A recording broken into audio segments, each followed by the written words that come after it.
పవిత్ర క్షేత్రమైన తిరుమల శ్రీ వెంకటేశ్వర స్వామి దేవస్థానం పరిధిలో మరోసారి భద్రతా లోపం కలకలం రేగింది. శ్రీవారి పురోహిత సంఘం సమీపంలో ఓ ముస్లిం వ్యక్తి సుమారు 10 నిమిషాల పాటు నమాజ్ చేసిన ఘటన చర్చనీయాంశంగా మారింది. దీంతో సెక్యూరిటీపై భక్తులు ఆగ్రహం వ్యక్తం చేస్తున్నారు. అన్య మతానికి చెందిన వ్యక్తి నమాజ్ చేయడం పట్ల భక్తులు మండిపడుతున్నారు. పవిత్ర ప్రాంతంలో భద్రతా సిబ్బంది ఏమయ్యారు, ఇలాంటి సంఘటనలు ఎలా జరిగాయని అనుమానిస్తున్నారు. పెహల్గాం దాడి తర్వాత యాత్రా ప్రాంతాల్లో భద్రతపై మరింత అప్రమత్తంగా ఉండాల్సిన అవసరం ఉందని భక్తులు అభిప్రాయపడుతున్నారు.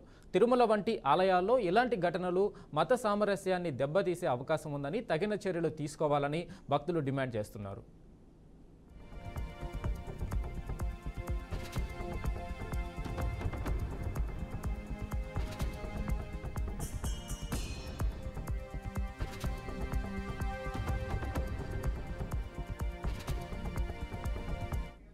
ఇక దీనిపై మరింత పూర్తి సమాచారం మా ప్రతినిధి గోపి అందిస్తారు. గోపి, చెప్పండి. వెంకట, తిరుమలకి సంబంధించి ఇప్పటికే ఉగ్రవాదుల నుంచి ముప్పు పొంచి ఉన్న నేపథ్యంలో తాజాగా మరోసారి నిఘా నిర్లక్ష్యం కనపడిందని మనం చెప్పుకోవచ్చు. అయితే తిరుమలకి ఒక ముస్లిం వ్యక్తి రావడం జరిగింది. అతను నేరుగా ఆలయానికి అతి సమీపంలోనే అంటే నమాజ్ చేసుకుంటూ కూడా టీటీడీ విజిలెన్స్ అధికారులకి పట్టుబడడం జరిగింది. అయితే అతన్ని విచారిస్తున్నారు. ఎందుకు తిరుమలకు వచ్చారు ఏంటనే దానిపైన ప్రస్తుతానికి విచారణ జరుగుతా ఉంది. అయితే స్వామివారికి ఆలయం సమీపంలోనే పురోహిత సంఘం వద్ద ఇతను నమాజ్ చేస్తున్న సమయంలో గుర్తించడం జరిగింది. అయితే బయట ప్రాంతం నుంచి అంటే ఏదైనా సరే వాహనానికి ప్రైవేట్ గా ఉన్నటువంటి ట్యాక్సీకి వాహనానికి ఏదైనా సరే డ్రైవర్ గా వచ్చారా, లేదంటే ఇంకేదైనా సరే ఉద్యోగరీత్యా తిరుమలకు వచ్చారా, లేదంటే ఎందుకు తిరుమలకు వచ్చారనే దానిపైన అంటే ఈ ఘటన జరిగిన వెంటనే అక్కడ సీసీ కెమెరాలు ఉన్నాయి. అదేవిధంగా టీటీడీ భద్రతా సిబ్బంది కూడా అక్కడే ఉంటారు కాబట్టి వాళ్ళు నేరుగా పసిగట్టి అతన్ని అదుపులోకి తీసుకుని ప్రస్తుతానికి విచారణ జరుపుతున్నారు.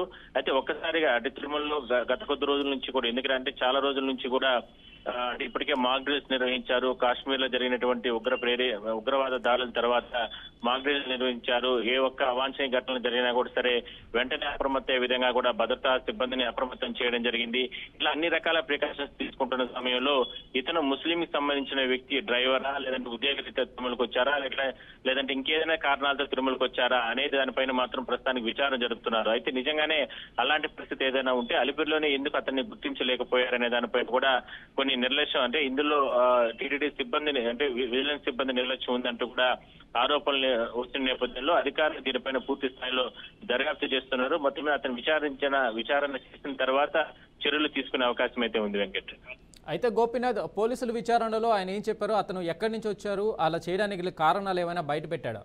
అంటే విజిలెన్స్ అధికారులు అంటే ఎందుకంటే టీటీడీ అంతా కూడా టీటీడీ విజిలెన్స్ పరిధిలో ఉంటుంది కాబట్టి టీటీడీ విజిలెన్స్ ప్రస్తుతానికి అదుపులోకి తీసుకుని అతన్ని విచారణ జరుపుతున్నారు. ఎందుకంటే పురోహిత సంఘం వద్ద పెద్ద ఎత్తున భక్తులు వస్తారు. అదేవిధంగా అక్కడ ప్రతిరోజు కూడా ఎంతో మంది కొత్త జంటలు పెళ్లిళ్ళు చేసుకుంటూ ఉంటారు. అదేవిధంగా చిన్నపిల్లలకి ఇట్లా మహిళలు వాళ్ళు అక్కడికి వచ్చిన తర్వాత అక్కడ చిన్నపిల్లలకి ఇట్లాంటి ప్రత్యేక పూజలు చేయించడం, ఇట్లా రకరకాల కార్యక్రమాలు కూడా జరుగుతుంటాయి, ముక్కు కుట్టించేటటువంటివి కూడా. అయితే అక్కడ ఒకసారిగా పురోహిత సంఘం వద్ద అతను అంటే మామూలుగా ముస్లింస్ నమాజ్ ఏ విధంగా చేసుకుంటారో అదే స్థాయిలోనే నమాజ్ చేసుకుంటూ కూడా కొంతమంది కంటపడడం జరిగింది. అయితే ఇతను ఎందుకు ఇంత అనుమానంగా పైన అక్కడ భక్తులు కొంతమంది టీటీడీ విజిలెన్స్ సిబ్బంది చెప్పారు. విజిలెన్స్ సిబ్బంది వాళ్ళని అదుపులోకి తీసుకుని నేరుగా విజిలెన్స్ కార్యాలయానికి తరలించడం జరిగింది. ప్రస్తుతానికి విచారణ జరుపుతున్నారు. విచారణ తర్వాత మరికొన్ని విషయాలన్నీ బయటకు వచ్చే అవకాశం అయితే ఉంది. Venkat, right Gopinath, thank you.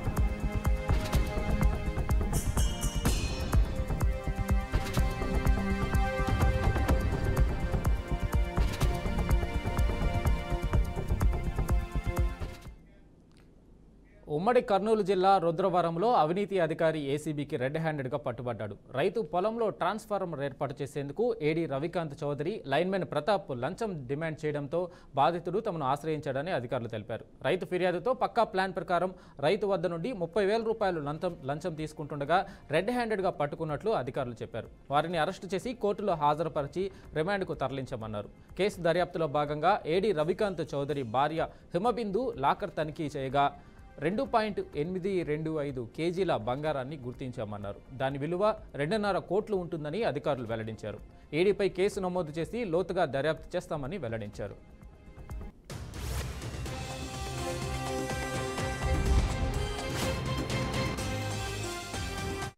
నా పేరు D Somanna, DSP ACB Kurnool. మేము 16వ తేదీ 16/5/25 తేదీన మాకు చిన్న కమ్మలూరు గ్రామస్తుడైన లింగమూర్తి మరియు అతని ఫ్రెండ్ రామకృష్ణాచార్య అని ఎవరు ఇద్దరు వచ్చి అతని కొడుకుల పొలంలో బోరు బిగించినామని చెప్పి, తర్వాత బోర్కి అగ్రికల్చర్ కనెక్షన్, విద్యుత్ కనెక్షన్ కోసము అప్లై చేసుకున్నాము, ఆలగడ్డ ఏడీ ఆఫీసులో అప్లై చేసుకున్నామని చెప్పి, తర్వాత ఆలగడ్డ ఏడీను ప్రతాప్ ద్వారా 30,000 రూపాయలు అమౌంట్ లంచంగా డిమాండ్ చేసినాడని చెప్పి మాకు ఫిర్యాదు వచ్చింది. ఆ ఫిర్యాదు మేరకు మేము వాళ్ళని ట్రాప్ చేసి ఇద్దరిని కూడా అరెస్ట్ చేయడం జరిగింది. వాళ్ళు ప్రతాప్ డబ్బులు తీసుకుంటే 30,000 రూపాయలు లంచం తీసుకుంటుండగా రెడ్ హ్యాండ్గా ఎట్టుగా పట్టుకోవడం జరిగింది. పట్టుకున్న తర్వాత దర్యాప్తులో భాగంగా వాళ్ళని 17వ తేదీ అరెస్ట్ చేసి కర్నూలు ఏసీబీ స్పెషల్ కోర్టుకి రిమాండ్కి పంపించడం జరిగింది. ఆ దర్యాప్తులో భాగంగా హౌస్ సర్చ్ చేసినాము. హౌస్ సర్చ్ చేసిన తర్వాత అతని హౌస్ వచ్చి నంద్యాలలోనే రైతు బజార్లో ఉంది. ఆ హౌస్లో కూడా కొన్ని డాక్యుమెంట్లు దొరికినాయి. అవి కూడా మేము స్క్రూటినీ చేస్తున్నాము. అదే దర్యాప్తులో భాగంగా ఈరోజు వాళ్ళ భార్య పేరు మీద ఉన్న, భార్య వచ్చి ముందు ఆమె పేరు మీద ఉన్న లాకర్ను ఓపెన్ చేస్తే 2 కేజీల 800 గ్రాముల 825 గ్రాముల బంగారు దొరికింది. ఆ బంగారుని బ్యాంక్ మేనేజరు, తర్వాత పెద్ద మనుషులు మరియు గోల్డ్ అప్రైజర్ సమక్షంలో మేము స్వాధీనపరచుకొని దాన్ని వాల్యూ కట్టి కేసు తదుపరి చర్య నిమిత్తము దాన్ని లాకర్ స్వాధీనం చేసుకోబడింది. అదే గోల్డ్ను మళ్ళీ తిరిగి లాకర్లోనే పెట్టాము. దాన్ని లాకర్ కీ స్వాధీనం చేసుకోవడం జరిగింది అనమాట. నా పేరు D Somanna, DSP ACB Kurnool. మేము 16వ తేదీ. ఇక దీనిపై పూర్తి సమాచారం మా ప్రతినిధి బసవరాజ్ అందిస్తారు. బసవరాజ్ చెప్పండి. వెంకట్, ఏదైతే విద్యుత్ శాఖకు సంబంధించిన రవికాంత్ అనే వ్యక్తి అయితే ఏసీబీకి అడ్డంగా దొరికాడు నిన్నటి రోజు. అంటే లంచం తీసుకుంటూ రెడ్ హ్యాండెడ్ గా ఏదైతే నంద్యాల జిల్లా రుద్రవరం మండలంలో పనిచేస్తున్న ఈయన లంచం తీసుకుంటూ దొరికాడు. బట్ ఏసీఓలు దాడులు చేసిన నేపథ్యంలో భార్య హిమబిందు లాకర్ కూడా తనిఖీ చేయడం జరిగింది. అంటే ఎక్కువగా అంటే సుమారుగా కేజీల కొద్ది బంగారం కూడా కనిపెట్టారు. అదేవిధంగా పంజాబ్ నేషనల్ బ్యాంక్ లో అంటే రవికాంత్ భార్య చౌదరి హిమబిందు చౌదరి లాకర్లు కూడా తీయడం జరిగింది. అంటే బ్యాంక్ అధికారంలో ఇవన్నీ చేసినా కూడా ఒక విద్యుత్ శాఖలో ఒక ఇంజనీర్ ఇంత సొమ్ము ఎలా సంపాదించాడు? సుమారుగా 3 కేజీల కొద్ది బంగారు, అదేవిధంగా దాదాపు 2.5 కోట్ల నగదు కూడా పట్టుకొని సీజ్ చేయడం జరిగింది. అంటే రైతులకు కావాల్సిన 2 రైతులకు ట్రాన్స్ఫార్మర్ కోసము లంచం డిమాండ్ చేస్తూ ఈయన ఏసీబీకి పట్టుబడినట్లు తెలిసింది. అంటే వేధింపుకు తట్టుకోలేక రైతులైతే ఏసీబీని ఆశ్రయించి ఏడీ రవికాంత్ చౌదరిని రెడ్ హ్యాండెడ్ గా పట్టించారు. బట్ అదేవిధంగా లైన్ మ్యాన్ ప్రతాప్ కూడా 30,000 లంచం తీసుకుంటూ ఆయన కూడా ఏసీబీ అధికారులకు రెడ్ హ్యాండెడ్ గా దొరకడం జరిగింది. అంటే ఏదైతే కూటమి ప్రభుత్వం అంటే అవినీతి అక్రమాలకు తావులేని పాలన అందిస్తామన్న ఈ కూటమి ప్రభుత్వంలో అంటే విద్యుత్ శాఖలో అంటే పెచ్చుమీరి అవినీతి అక్రమాలు చోటు చేసుకుంటున్నట్లు దీన్ని బట్టి తెలుస్తామండి. అంటే దొరికిన వాళ్ళు కొందరు అయితే దొరికిన వాళ్ళు ఎంతో మంది ఉన్నారు. అయితే విద్యుత్ శాఖ పైన అయితే అంటే రైతులు గతం నుండి చాలా రోజుల నుంచి విద్యుత్ శాఖ పైన అసంతృప్తి ఉన్నారు. విద్యుత్ శాఖలో ఈ అవినీతి అక్రమాలు లేదా లంచాలను అరికట్టాలని డిమాండ్ చేస్తున్న పరిస్థితులు కనిపిస్తున్నాయి. అయినా ఎక్కడ కూడా ఉన్నతాధికారులు అంటే టాప్ టు బాటం అందరికీ వచ్చిన వాటాలు రావడంతో ఉన్నతాధికారులు కూడా కింది స్థాయి అధికారుల యొక్క అవినీతి అక్రమాలని పరిగణనలకు తీసుకోవట్లేదు. శాఖపరమైన చర్యలు తీసుకొని లేని పక్షంలో ఇలా జరుగుతుందని చెప్తా ఉన్నారు. అయితే ఏసీబీ డిఎస్పీ సోమన్ ఆధ్వర్యంలో ఈ దాడులు నిర్వహించి రెడ్ హ్యాండెడ్ గా వాళ్ళని పట్టుకొని సుమారు 3 కోట్ల నగదు, అదేవిధంగా 3 కేజీల దాకా బంగారాన్ని కూడా స్వాధీనం చేసుకుని వాళ్ళు కేసు నమోదు చేస్తున్నట్లు నమోదు చేయడం జరిగింది. Venkat, right Basavaraj, thank you.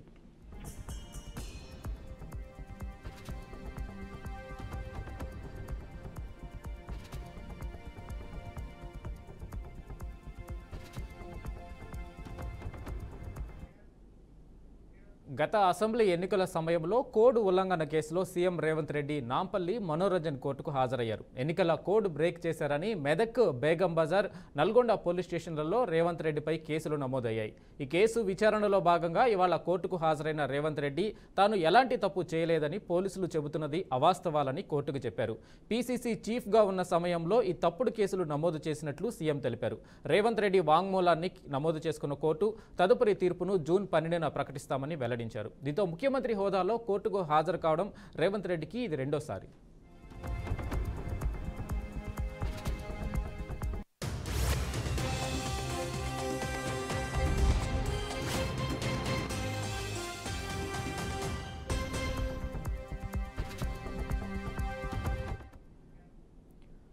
హైదరాబాద్లోని సరూర్ నగర్ విక్టోరియా మెమోరియల్ హోంలో మిస్ వరల్డ్ కంటెస్టెంట్స్ సందడి చేశారు.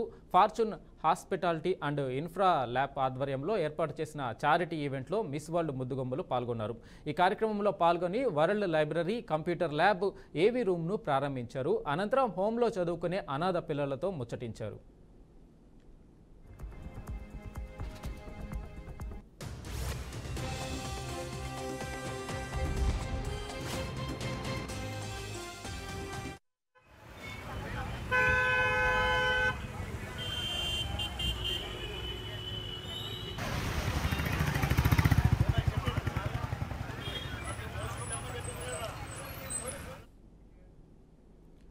కార్యకర్తల సంక్షేమమే తెలుగుదేశం పార్టీ లక్ష్యమని మంత్రి గోటిపాటి రవికుమార్ అన్నారు. బాపట్ల జిల్లా అద్దంకి పట్టణంలోని కామేపల్లి కళ్యాణ మండపంలో మినీ మహానాడు నిర్వహించారు. ఈ కార్యక్రమంలో ఎంపీ తేనేటి కృష్ణప్రసాద్, మంత్రి రవికుమార్ పాల్గొన్నారు. ముందుగా జెండా వందనం చేసి ఎన్టీఆర్ విగ్రహానికి పూలమాలలు వేసి నివాళులర్పించారు. అసిస్ట్ సింథటిక్ ఇండస్ట్రీస్ వారి సౌజన్యంతో ఎంపీ, మంత్రి చేతుల మీదుగా చిరు వ్యాపారులకు 150 తోపుడు బండిలు అందించారు. 5 సంవత్సరం అధికారం ఇచ్చినందుకు రాష్ట్రాన్ని వైసీపీ 20 ఏళ్లు వెనక్కి తీసుకెళ్లిందని మంత్రి ఫైర్ అయ్యారు.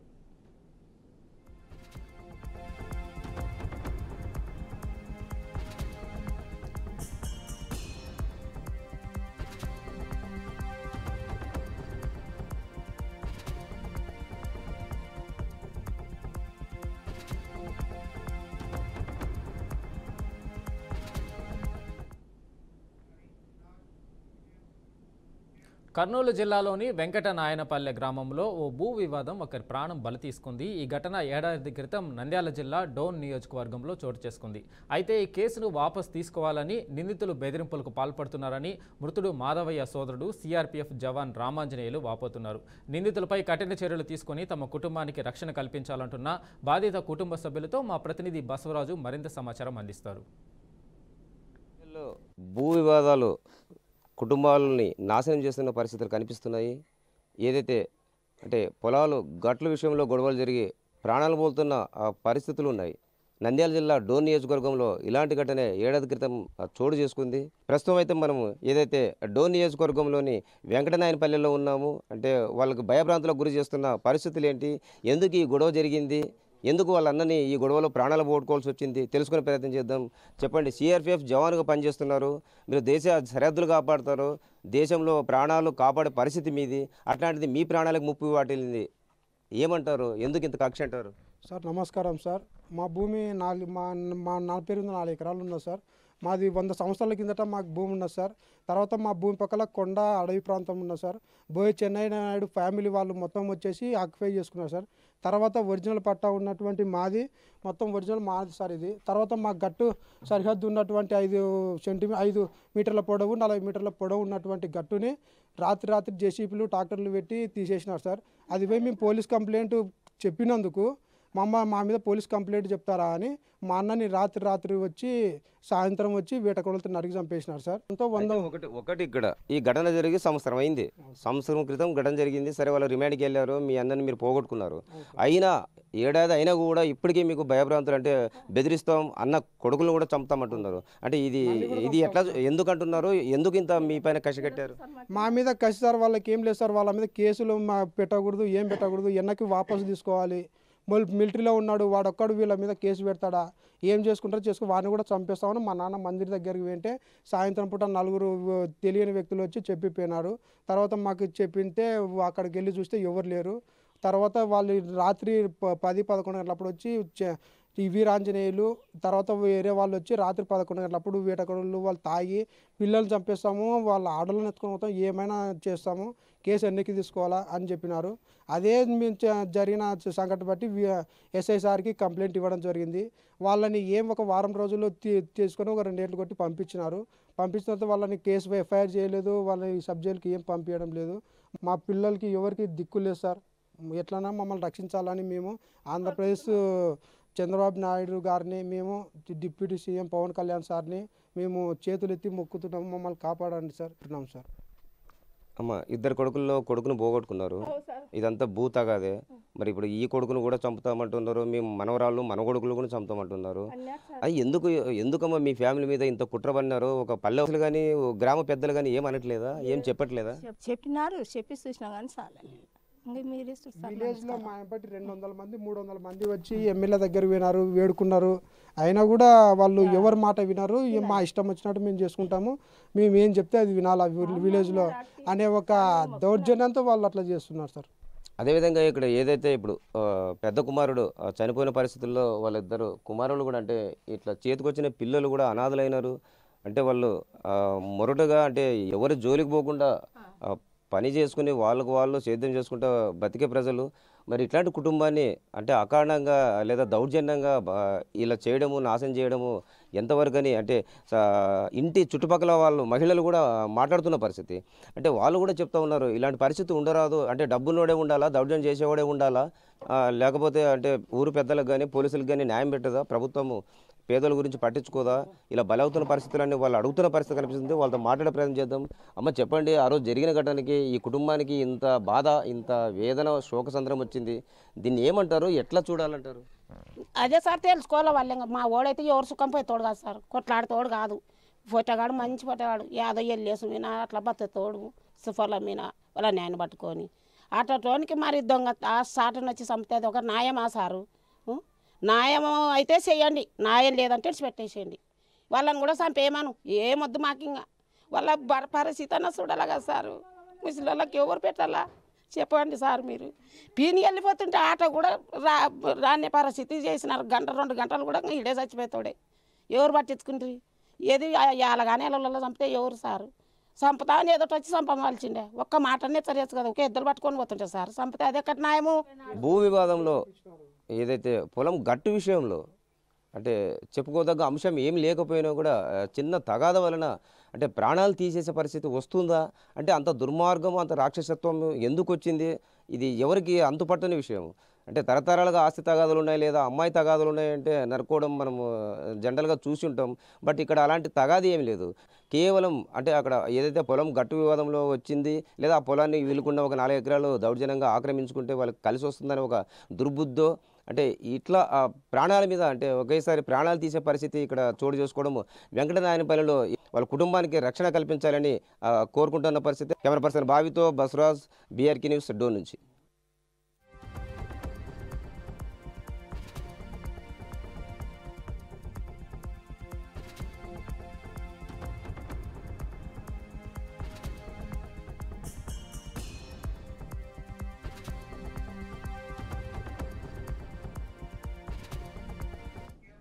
కర్నూలు జిల్లాలోని వెంకటనాయనపల్లె గ్రామంలో ఓ భూ వివాదం ఒకరి ప్రాణం బలి తీసుకుంది. ఈ ఘటన ఏడాది క్రితం నంద్యాల జిల్లా డోన్ నియోజకవర్గంలో చోటు చేసుకుంది. అయితే ఈ కేసును వాపస్ తీసుకోవాలని నిందితులు బెదిరింపులకు పాల్పడుతున్నారని మృతుడు మాధవయ్య సోదరుడు సిఆర్పిఎఫ్ జవాన్ రామాంజనేయులు వాపోతున్నారు. ఇక దీనిపై మరింత సమాచారం మా ప్రతినిధి బసవరాజు అందిస్తారు. బసవరాజు చెప్పండి. వెంకట్, ఏదైతే అంటే ఒక జవాన్ కుటుంబం అంతా కూడా ఈరోజు రక్షణ కల్పించండి అని వేడుకున్న పరిస్థితులు కనిపిస్తా ఉన్నాయి. అయితే పొలం గట్టు వివాదంలో అంటే వీరి కుటుంబాలకి వాళ్ళ కుటుంబాలకి ప్రత్యర్థుల మధ్య ఎలాంటి విభేదాలు కానీ వర్గ విభేదాలు, కక్ష కార్పణ్యాలు లేకున్నా కూడా చిన్నపాటి వివాదానికి అంటే వాళ్ళు దురహంకారంతో లేకపోతే డబ్బుందనే ఒక ధీమతో చేశారో తెలియదు కానీ అకారణంగా అయితే మాధవయ్య అనే వ్యక్తి గత ఏడాది అయితే చంపిన పరిస్థితి. బట్ ఈ పరిస్థితిలో పోలీసుల వర్షం నుంచి మనకు చెప్తున్న మాటలు అంటే గతంలో ఇది వాంటెడ్ గా జరగలేదు, అనుకోకుండా జరిగిన పరిస్థితి.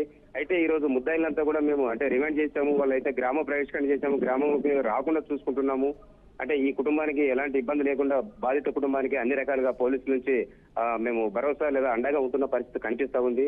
అయితే వాళ్ళు బెదిరిస్తున్న విషయం ఏదైనా జరిగినట్లయితే, లేకపోతే వాళ్ళు వీళ్ళని ఏదన్నా బెదిరింపులకు పాల్పడినట్లయితే తమ దృష్టికి తీసుకొస్తే ఖచ్చితంగా వాళ్ళ మీద ఏదైతే ముద్దాల మీద మరింత కఠినంగా అయితే పోలీస్ శాఖ వ్యవహరిస్తున్నదని అక్కడ ఏదైతే మన డోన్ ఎస్ఐ కావచ్చు, సిఐలు కావచ్చు చెప్తున్న పరిస్థితి. మరి ఏదైతే జవాన్ వాళ్ళ కుటుంబ సభ్యులు చెప్తున్న దాన్ని బట్టి అయితే అంటే వీళ్ళు ఆగంతకులు లేదా గుర్తు తెలియని కొందరు వ్యక్తులు అయితే వాళ్ళ ఆయన దగ్గరికి వచ్చి కొంత దమికి ఇచ్చి మీ పెద్ద కుమారుని హత్య చేశాము, మీరు కేసు రాజీగండి, లేకపోతే మీ పిల్లల్ని కూడా పెద్ద కొడుకు పిల్లల్ని కూడా లేపిస్తాం, స్కూల్కి వెళ్లే సమయంలో చంపేస్తామని చెప్తున్నట్లయితే ఈ జవాన్ కుటుంబ సభ్యులు వాళ్ళ తల్లి తండ్రి చెప్తున్న పరిస్థితి కనిపిస్తా ఉంది. అయితే ఈ విషయం అయితే పోలీసులు విచారించినప్పుడు ఇలాంటి బెదిరింపులు అయితే మాకు బాధిత కుటుంబం జవాన్ కావచ్చు, వాళ్ళ పేరెంట్స్ కావచ్చు మాకైతే చెప్పలేదు, మా దృష్టికి తీసుకురాలేదు.